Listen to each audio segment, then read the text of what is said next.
Tuloy na naka-alerto ang mga otoridad ngayong nagbabanta ang bagyong Glenda sa Bicol Region at Eastern Samar. Alamin natin ang update sa lakas at kilos ng bagyo mula sa ating resident meteorologist na si Ginoong Nathaniel Cruz. Mang Tani? Chino, ramdam na nga ang malakas na ulan at hangin na dala ng Typhoon Glenda sa malaking bahagi ng Luzon at Visayas.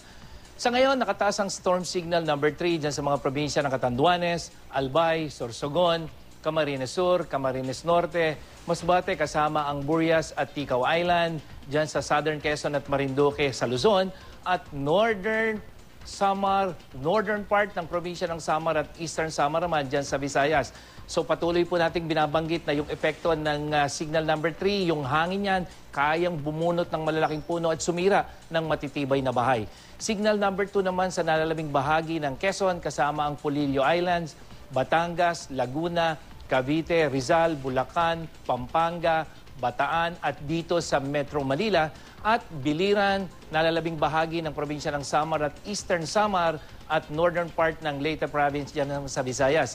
So ang hangin pong mararanasan dyan sa mga lugar na may signal number 2 ay lakas na kayang gumiba ng mga bahay na maliliit at bumunot ng mga puno. Habang signal number 1 naman sa Romblon, Oriental at Occidental Mindoro, Lubang Island, Zambales, Tarlac, Nueva Ecija, Pangasinan, Quirino, Nueva Vizcaya, Benguet, La Union at Aurora sa Luzon at southern part naman ng Leyte at Leyte Province at Camotes Island sa Visayas. So ang signal number 1 po ay maaaring sumira ng mga bahay na maliliit at may epekto sa mga maliliit na puno at muli po nating pinalalahanan yung pong mga nakatira sa may malalapit sa baybaying dagat ng signals 2 and 3, maging maingat po sa posibleng storm surge at yung pagbaha at yun naman pong landslide sa lahat ng lugar na may signal. Huling namata ng pag-asa ang mata ng Typhoon Glenda, 80 kilometers dyan po sa may east-northeast ng Catarman, Northern Samar o halos nandyan na sa may probinsya. Taglay nito ang lakas ng hangin na aabot sa 120 kilometers per hour at bugsong nasa 150 kilometers per hour. Kumikilos ito pakanluran sa bilis na 24 kilometers per hour. Sa pinakabagong track ng Pag-asa at ng The Weather Company, posibleng mamayang gabi o mamayang hapon po ay inaasahang tatama sa kalupaan dyan sa may lugar ng Albay, Sorsogon ang bagyong Glenda. Pero sa ngayon mga kapuso ay halos nakadikit ito dito sa may Northern Samar. Kaya ngayon pa lamang po dapat I am ready na sa malalakas na ulan at hangin na dala ng bagyo. At tinitingnan nating radar image mula sa Virac, Catanduanes.